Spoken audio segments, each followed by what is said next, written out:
Warning: this video discusses controversial games featuring sensitive content including extreme violence, discrimination such as racism and anti-Semitism, sexual assault, and other disturbing themes. Viewer discretion is advised. Video games. Some are legendary, some are forgettable, and some ignite massive controversy. While what counts as controversial has definitely shifted since the early days, some games truly earn that label. In this video, we're looking at my picks for the most controversial games, diving into two standout titles from each decade, starting with the 1980s, going all the way to the 2020s. Let's get into it. Number 1. Custer's Revenge, 1982, Atari 2600. For this entry, we're heading way back to the era of wood paneling and chucking cartridges, the Atari 2600, known for its almost primitive looking games. But believe it or not, it also had a bizarre corner carved out for adult titles. And leading the pack in terms of pure controversy was a game called Custer's Revenge, released by American Multiple Industries in November 1982. Now, adult games are often controversial just by existing, especially way back then, but Custer's Revenge took it to a whole different level because of its premise. The protagonist is based on General Custer, the US cavalry commander, famous for his defeat at Little Bighorn. In this game, you control a pixelated, mostly nude Custer. The objective? Dodge a valley of arrows as you move across the screen to reach a Native American woman who's tied to a pole, also depicted nude, and sexually assault her, getting rewarded with points. That's it. That's the entire gameplay loop. Yeah, as you can imagine, the reaction was immediate and fierce. The game was widely condemned as racist, sexist, and utterly offensive. Women rights groups, including the National Organization for Women and various Native American coalitions, campaigned heavily to get it banned. They saw some success. Los Angeles County, for instance, voted 3-1 to pull it and the publisher's other adult games from sale. But here's the kicker: the intense controversy generated massive publicity. Custer's Revenge ended up selling around 80,000 copies, reportedly double the publisher's previous games. Despite that sales spike driven by notoriety, the pressure continued, and the game was fully withdrawn from circulation by April 1983. It remains one of the most infamous examples of a game crossing the lines that many felt should have never been crossed, especially on a mainstream console. Number 2. 177, 1986, NEC PC 8801. For this game, we're heading over to Japan. Released in September 1986 for the NEC PC by a company called Macadamia Soft, the game's title alone tells you a lot about why it's on this list. It's simply called 177. Now, that number isn't random. It's a direct reference to Article 177 of Japan's Penal Code at the time, which deals with sexual assault. And yeah, that game's content unfortunately lives up to that title. 177 was split into two parts. The first was described as an action sequence where the player would chase a woman through a dark street, with the goal being to strip her clothing away piece by piece. The second act, well, it simulated sexual assault. Pretty shocking stuff even by today's standards, and definitely not something you would expect to find. Adding another layer to the controversy are the game's endings. In a dark twist, the bad ending apparently showed the text of Article 177 on screen and the protagonist going to jail, suggesting some level of awareness from the developers, however small. But the good ending? That one depicted the man marrying the victim, which the game then framed as making the act consensual after the fact. Yeah, not exactly a better outcome in the eyes of many. While adult themes aren't exactly front-page news in Japan, 177 was different. Its blatant and disturbing content brought into the attention of Japan's national legislature, the National Diet. On October 21, 1986, politician Shozu Sakawa specifically brought up the game for discussion. It was widely seen as distasteful and harmful. This discussion in the Diet had a significant impact. It led to the game being pulled from sale. This makes 177 a historically notable game, being the first video game ever to be discussed and acted upon within the National Diet. It's not clear exactly how many copies were sold before the ban, but as you might expect with controversial and historically significant items, surviving copies of 177 have reportedly popped up in auctions and used goods stores, commanding high prices. Number 3. Hong Kong 97, 1995 Super Famicom. Stepping into the mid-90s, specifically 1995, we find the infamous Hong Kong 97. This was an unlicensed game released in Japan for the Super Famicom by a developer called Happysoft.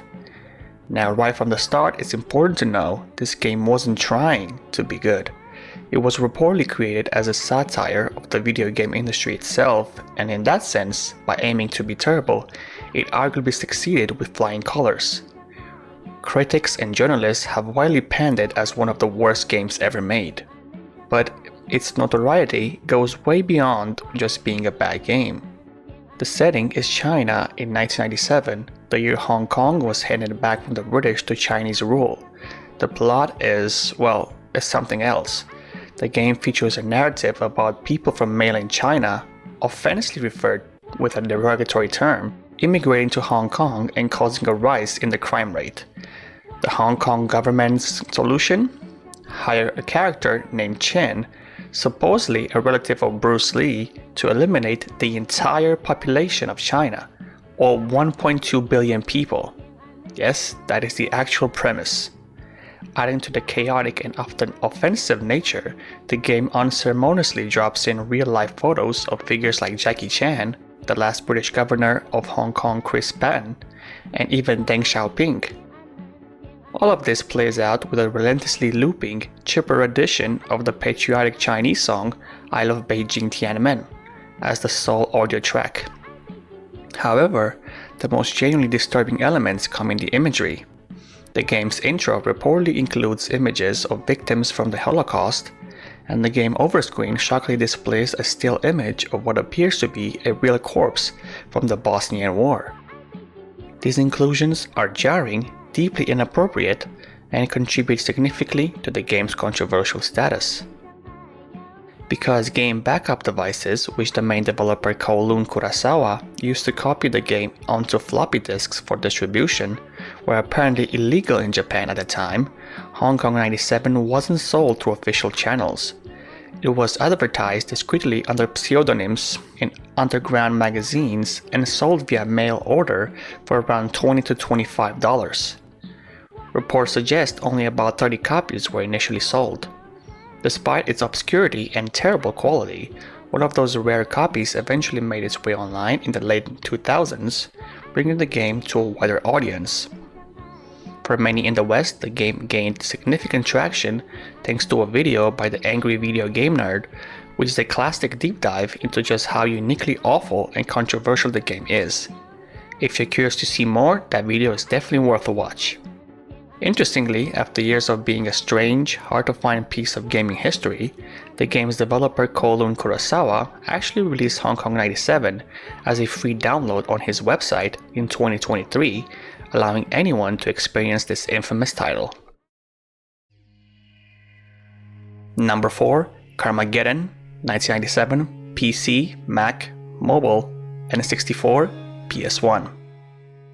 For the next controversial title, we turn to the world of vehicular combat with Carmageddon, initially released for PCs in 1997 by Stainless Games. The 1990s were a period of increasing debate surrounding violence in video games, with titles like Mortal Kombat and Doom drawing criticism from parents and child protection advocates. While those games certainly sparked controversy, Carmageddon managed to generate a particularly strong backlash. The game's premise involves players racing vehicles in various environments. While completing laps within the time limit is a primary objective, Carmageddon introduced a controversial mechanic. Players were awarded additional time by intentionally running over pedestrians. This direct incentive for virtual violence against civilians was a major point of contention.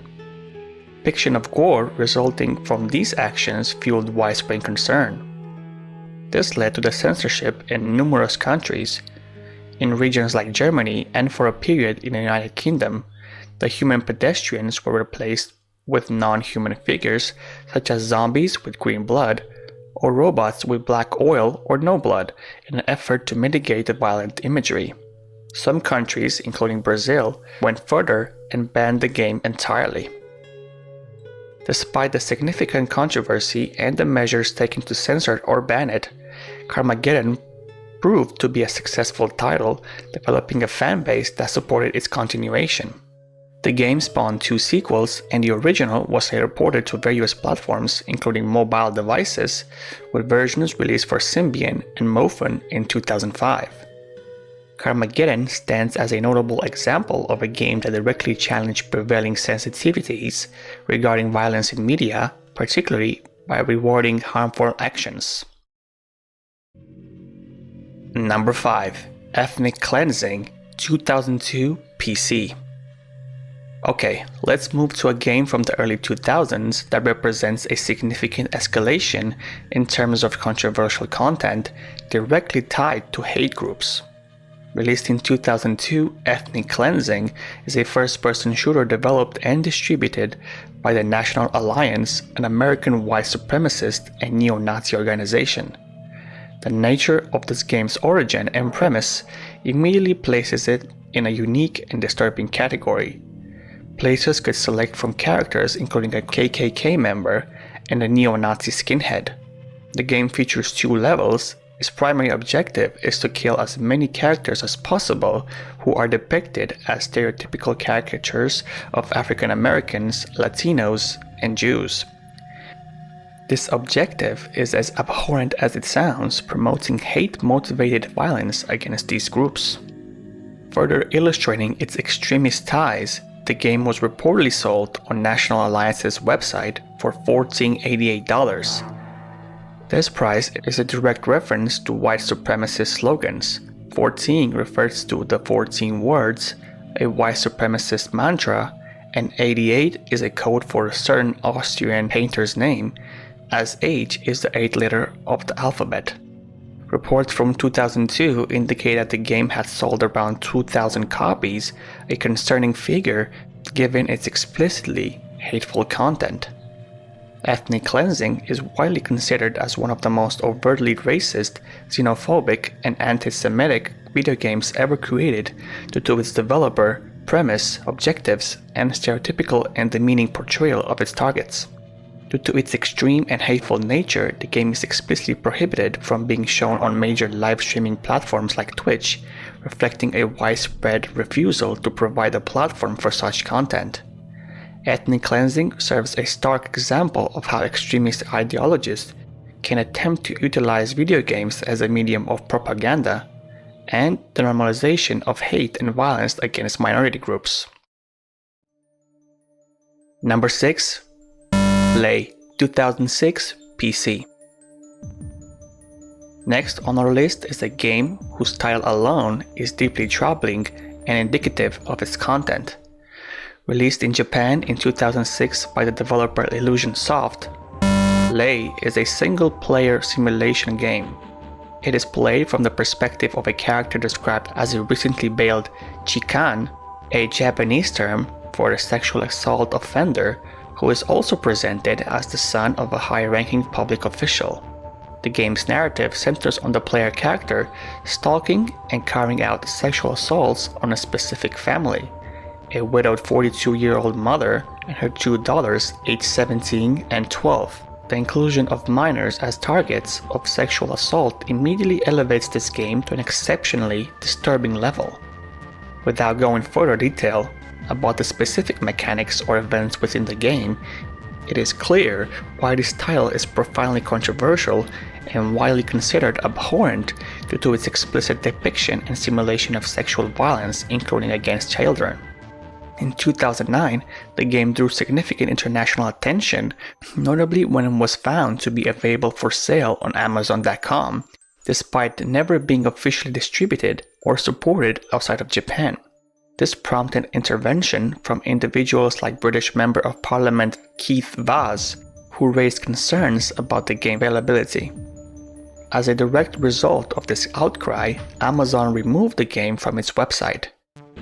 Meanwhile, activists initiated protests in Japan, urging action from the then Japanese Prime Minister Taro Aso and the developer Illusion Soft.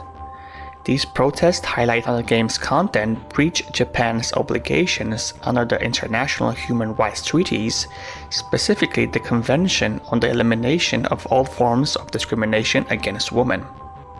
The controversy and pressure led to action within Japan's adult video games industry's self-regulatory body, the Ethics Organization of Computer Software, or EOCS.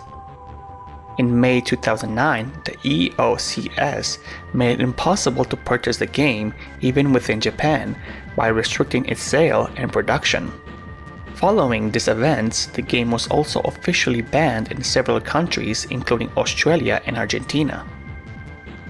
eLay stands as a stark and disturbing example of a video game that crossed a line into depicting and simulating criminal acts of sexual violence, leading to international condemnation and significant measures taken to remove it from circulation. Number 7. School Shooter North American Tour 2012, 2010 to 2011 PC.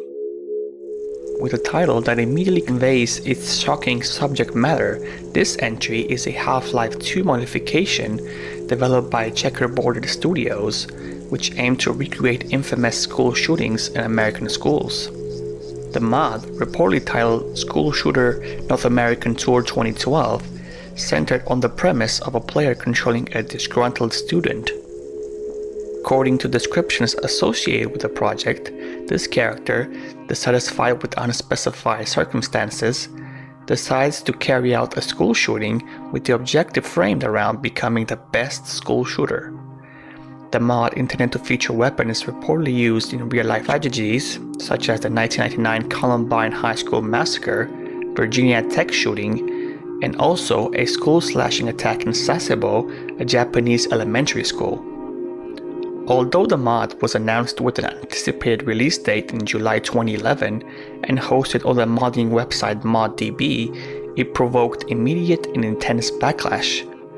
Reactions from the public, media, and the gaming community were overwhelmingly negative, condemning the project as tacky, tasteless, and a form of trolling that trivialized real-world tragedies. The response, or lack thereof, from the creators was perceived by many as indifferent to the gravity of the subject matter.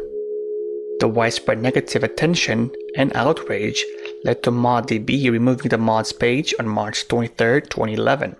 This decision followed significant press coverage and numerous complaints and open letters from users of the site who were appalled by the mod's premise.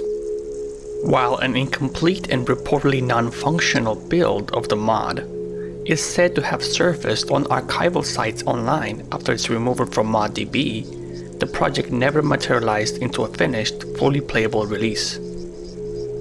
The School Shooter mod stands as a particularly sensitive and disturbing example of controversial content in gaming, highlighting the ethical boundaries surrounding the portrayal of real-world violence and the strong negative reaction that can arise when those boundaries are perceived as being crossed, especially in relation to tragic events like school shootings.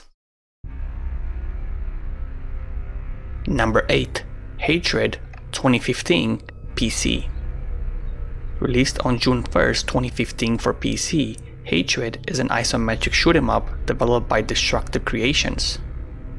The game places players in the role of the antagonist, a deeply misanthropic individual embarking on what the developers described as a genocide crusade, with the sole aim of killing as many people as possible. The game's stark visual style is predominantly black and white, with color largely limited to highlighting elements like fire and blood. Even prior to its release, the announcement trailer for Hatred generated significant negative reactions from many video game press outlets. The relentless depiction of violence was widely criticized, with some journalists describing the response as genuine revulsion. The game was frequently compared to other controversial titles known for its violence, such as Manhunt, Postal, and Mortal Kombat. Many critics at the time argued that the game deliberately employed shock tactics as a primary means of generating publicity and notoriety. The game's path to release on the digital distribution platform Steam was also marked by controversy. It was initially approved through Steam Greenlight on December 16, 2014, subsequently removed by Valve due to its extremely violent content. However, this removal was short-lived.